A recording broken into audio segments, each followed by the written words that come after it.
Hello students, मेरा नाम है अरुण शर्मा। स्वागत है आप सभी का Arun coaching classes commerce with math में। आज मैं आपको कंपनी की मेरिट और डिमेरिट क्या होती है वो बताऊंगा। सो आइए शुरू करते हैं।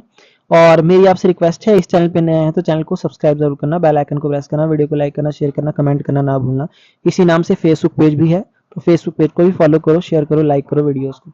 देखिए यहाँ लिखा है evaluation of organization, company organization. देखिए company organisation has attend an importance place because of the various limitations sole trade partnership, like the lack of capital, lack of managerial capability, small size of business, unlimited liability etc। ठीक है, तो आपको पता है soul trade और partnership में जो है कैपिटल की कमी होती है, मैनेजरियल कैपेबिलिटी की कमी होती है, और बिजनेस जो है स्मॉल साइज पे किया जाता है, और अनलिमिटेड लाइबिलिटी होती है। ठीक है, ओके।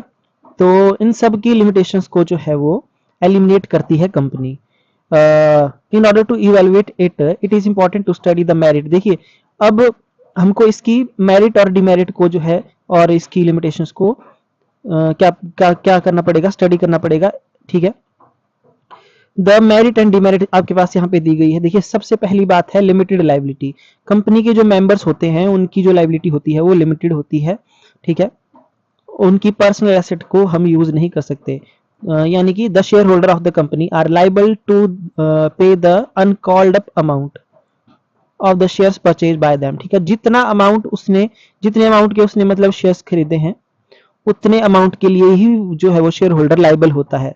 ठीक है, unlike the sole trade and partnership firm, the personal asset of the share holder can not be utilise pay off the business liability. ठीक है, तो जैसा कि मैंने आपको बताया बिजनेस की लाइबिलिटी को पे ऑफ करने के लिए शेयर होल्डर की पर्सनल एसेट का यूज नहीं कर सकते।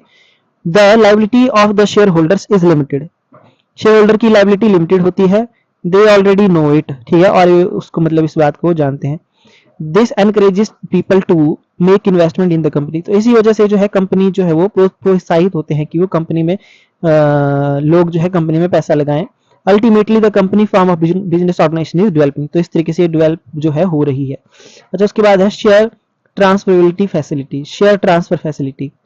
Any share holder of public company, कोई भी पब्लिक कंपनी का जो शेयर होल्डर होता है वो अपने शेयर्स को ट्रांसफर कर सकता है बिना किसी अप्रूवल के, बिना किसी मेंबर की अप्रूवल के। ठीक है, on the contrary partnership firm में a partner can transfer his interest only with prior approval. ठीक है, अपने इंटरेस्ट को ट्रांसफर कर सकता है पार्टनरशिप में पार्टनर, पर उसको अप्रूवल लेना पड़ेगा। This facility of transfer shares makes the investment liquid which means that share can be quickly converted into cash. ठीक है, मतलब शेयर को जो है जल्दी से कैश में कन्वर्ट किया जा सकता है जब जो है जरूरत होगी। Impressed by this advantages people like to invest maximum saving in the company. ठीक है, तो पीपल क्या करते हैं, अपनी मैक्सिमम पैसा कहाँ लगाते हैं, कंपनी में लगाते हैं। ठीक है, अच्छा जी, उसके बाद देखिए continuity, the existence of the company.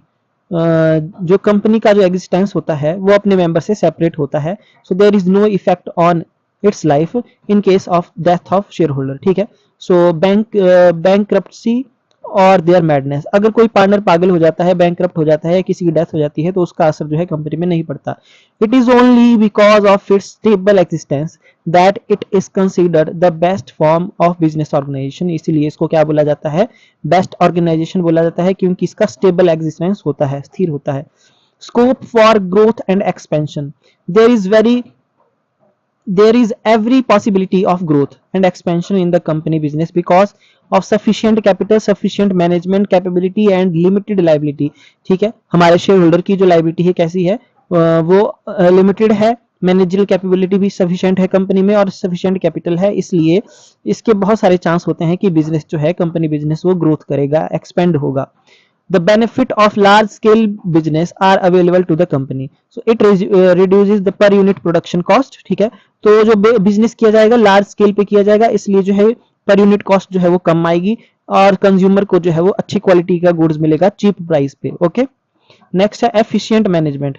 The company can utilise the service of experts. ठीक है, कंपनी जो है एक्सपर्ट से सर्विस लेती है because of the available financial resources in abundance. The continuity of business, so efficient and experienced managers can play important role in the making business successful by making use of modern managerial technique। ठीक है, तो देखिए यहाँ पे experts की help ली जाती है, जो भी सर्विस दी जाती है वो एक्सपर्ट के द्वारा दी जाती है ना। इसलिए बिजनेस के सक्सेसफुल होने के बहुत सारे चांस होते हैं, क्योंकि वहाँ पे मॉडर्न मैनेजरियल टेक्निक का यूज किया जाता है एक्सपर्ट्स के द्वारा। The benefit of the services of the management experts is not available in case of sole। देखिए सोल ट्रेड और पार्टनरशिप फॉर्म में जो है वो आपको होता है लिमिटेड रिसोर्सेज है, इसलिए वहां पे एक्सपर्ट की सर्विसेज का अभाव होता है। If they are ready to appoint expert, अगर वो एक्सपर्ट को अपॉइंट भी करना चाहेंगे तो expert will not like to join them, क्योंकि उनके पास लैक ऑफ कॉन्टिन्यूटी होगी। ठीक है, लैक ऑफ कॉन्टिन्यूटी होगी, तो कॉन्टिन्यूटी सिर्फ कंपनी में पाई जाती है। आई होप आपको समझ में आ गया होगा। अच्छा, उसके बाद है लिमिटेशन ऑफ। लिमिटेशन क्या है?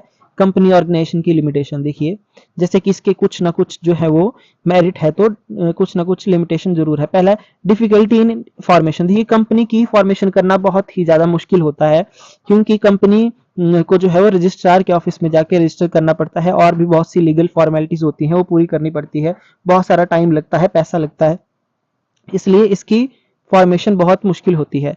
The formation of a company is in itself a very difficult और एक्सपेंसिव एक्टिविटी। ठीक है, many documents are to be prepared and deposited in the office of registrar. ठीक है, बहुत सारे जो डॉक्यूमेंट्स हैं वो प्रिपेयर करने पड़ते हैं, उनको फिर जो है रजिस्ट्रार के ऑफिस में जो है डिपॉजिट करना पड़ता है। The completion of these legal formalities consume much time and money. ठीक है, तो ये सारी फॉर्मेलिटी पूरी होने में बहुत सारा टाइम लगेगा, पैसा लगेगा। These documents include memorandum. देखिए कौन कौन से डॉक्यूमेंट है? Memorandum of association, article of association, फिर prospectus. Because of the fear of this formalities many people do not think starting this form of business organization. ठीक है, क्योंकि इसमें बहुत सारा पैसा लगेगा, बहुत सारा टाइम लगेगा, इसलिए जो है कुछ लोग कंपनी बनाने की नहीं सोचते हैं। अच्छा, फिर लैक ऑफ सीक्रेसी। तो इसमें गोपनीयता का अभाव होता है, क्योंकि कंपनी के जो डॉक्यूमेंट्स होते हैं वो पब्लिकली शो किए जाते हैं। ठीक है, so according to the companies act public company has got publish its accounts. ठीक है, तो पब्लिक कंपनी को अपने अकाउंट्स को पब्लिश करना पड़ता है। And deposit many important document in the office of registrar. ठीक है, रजिस्ट्रार के ऑफिस में भी अपने जरूरी कागज जो है वो जमा कराने पड़ते हैं। So anybody can see these documents after paying the prescribed fee. और कोई भी पर्सन जो है यहाँ पे फीस दे करके इनके फॉर्म को देख सकता है। So in this way nothing can be remain a secret. ठीक है, तो इसलिए कुछ भी कंपनी का जो है कंपनी से रिलेटेड वो सीक्रेट नहीं रह जाता। तो ये जो disadvantages is inherent in the sole trade and, देखिए डिसएडवांटेजेस है ये जो डिसएडवांटेजेस है लैक ऑफ सीक्रेसी, ये सोल ट्रेड में भी होती है, पार्टनरशिप बिजनेस में भी होती है। नेक्स्ट है lack of motivation. In the company organisation ownership and management are separate. ठीक है, कंपनी में ओनरशिप अलग होती है, मैनेजमेंट अलग होती है। ओनर जो है शेयर होल्डर होते हैं, और मैनेजमेंट जो है बोर्ड ऑफ डायरेक्टर के थ्रू की जाती है। The owner of the company यानी कि share holder hand over the management of the company to few share holders are also called director. ठीक है, जो कंपनी की मैनेजमेंट है वो जो है मैनेजमेंट है कंपनी की, वो कुछ शेयर होल्डर के हाथ में दी जाती है, जिनको बोलते हैं director. The director make appointments of salaried class people. ठीक है, in order to give practical shape to activity of the company. So these people, ये जो पीपल्स होते हैं, certain can not work with that interest and enthusiasm with which the owners themselves, है ना, do in case of the sole trade and partnership. तो partnership में और soul trade में खुद मैनेजमेंट की जाती है ओनर्स के द्वारा, है ना, और कंपनी में जो है वो लोगों को रखा जाता है, पर लोग उतने इंटरेस्ट के साथ काम नहीं करते हैं, ऐसा यहाँ बोला गया है। So its main cause the lack of direct motivation to employ. So they know that if they work with more efficiency reward will go only to the owner. ठीक है, चाहे वो जितना मर्जी जो है वो एफिशिएंटली काम कर ले, पर जो है रिवॉर्ड किसको मिलेगा? ओनर को मिलेगा। So this checks them to work more and with greater efficiency. ठीक है, इसलिए इसमें लैक ऑफ मोटिवेशन का अभाव है। आपको समझ आ गई होगी बात। फिर है एक्सेसिव गवर्नमेंट कंट्रोल। तो देखिए गवर्नमेंट का बहुत कंट्रोल होता है यहाँ पे। Excessive government control is another drawback of the company organisation.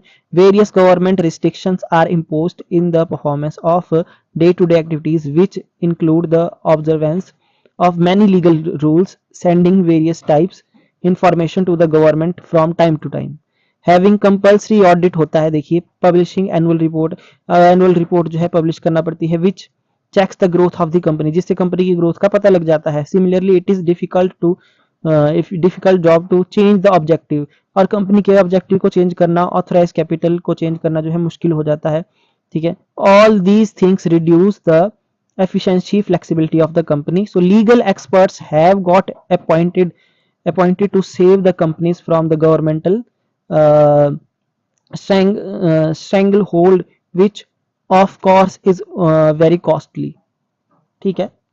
I hope आपको ये समझ में आ गया होगा कि इसमें हद से ज्यादा क्या होता है, गवर्नमेंट का कंट्रोल होता है, गवर्नमेंट जो है रिस्ट्रिक्शंस लगाती है। ओके, नेक्स्ट है daily sorry delay in decisions. तो quick decisions can be taken in case of sole trade and partnership, but it takes more time to take decision in company. It is because of existence of various level of management, ठीक है। Calling of meetings to, देखिए यहाँ पे अगर कोई भी resolution pass करना हो तो मीटिंग बुलानी पड़ती है। मीटिंग में अगर रेजोल्यूशन पास होता है उसके बाद ही जो है डिसीजन लिया जाता है ना, कंपनी के केस में।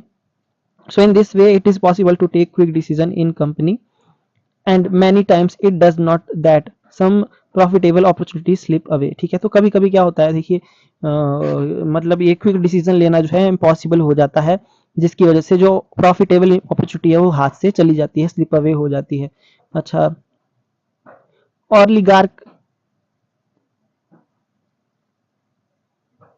ऑलिगार्किक management. From the legal point of view, the company organization is based on a democratic system, but it is only any eyewash, ठीक है। जो कंपनी जो ऑर्गेनाइजेशन है, लीगल पॉइंट ऑफ व्यू से अगर हम देखें तो वो किस बेस पे है, डेमोक्रेटिक सिस्टम है। कंपनी ऑर्गेनाइजेशन जो बेस्ड है वो डेमोक्रेटिक सिस्टम पे बेस्ड है, ठीक है। ओके, बट ये सिर्फ मतलब एक तरीके का दिखावा है। A company is an institution based on oligarch management, but real में जो कंपनी है ये oligarchic मैनेजमेंट पे बेस्ड है। It is said that shareholder collectively elect their representative, but in reality most of shareholder do not know where the head office of the company is situated। देखिए हाँ ऐसा होता है, देखिए जैसे कि मैं भी कंपनी के शेयर खरीद सकता हूँ, है ना, तो मुझे तो ये भी पता नहीं होगा कि कंपनी का हेड ऑफिस कहाँ है, ठीक है। यहाँ पे बोला गया है कि शेयर होल्डर जो है वो कलेक्टिवली चुनते हैं रिप्रेजेंट करने वाले पर्सन को जो मैनेजमेंट करता है, बट रियलिटी में तो कुछ ऐसे शेयर होल्डर भी होंगे जिनको कंपनी के हेड ऑफिस का भी पता नहीं होगा, हेड ऑफिस कहाँ है। सो व्हाट द कंपनी क्या करती है क्या नहीं करती है, only some people who have the major chunk of the shares of company are real owner, ठीक है। So they have a control over the board of director, ठीक है। देखिए दो टाइप के शेयर होते हैं, एक होते हैं इक्विटी, एक होते हैं प्रेफरेंस। तो इक्विटी शेयर होल्डर जो है कंपनी के रियल शेयर होल्डर होते हैं, और बाकी जो प्रेफरेंस शेयर होल्डर होते हैं वो कंपनी के कस्टमर होते हैं, ठीक है। So there are only a few people who matter and other share holder are just प्यूपट्स।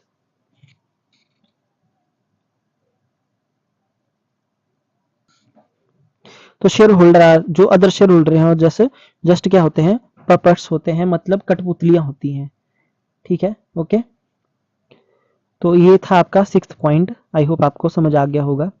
अच्छा, फिर है conflict between investor. The in the company form of business there is a regular situation of conflict, ठीक है। जो company organisation में क्या होता है, रेगुलरली क्या होती है, कन्फ्लिक्ट की सिचुएशन राइज हो सकती है because of clashing interest of the investor. The chief investor in the company includes share holders and the debenture holders.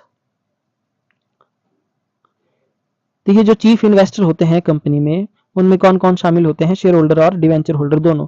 Share holder क्या चाहते हैं कि उनको ज्यादा से ज्यादा मैक्सिमम डिविडेंड मिले, और डिवेंचर होल्डर्स क्या चाहते हैं, उनको मैक्सिमम जो है वो मनी मिले, should be kept in reserve, ठीक है। ओके, वो शेयर होल्डर डिजायर करेंगे कि maximum money should be kept in reserve, की ज्यादा से ज्यादा पैसा जो है क्या कहाँ, शेयर होल्डर डिवेंचर होल्डर ये चाहेंगे कि ज्यादा से ज्यादा पैसा जो है रिजर्व में रखे।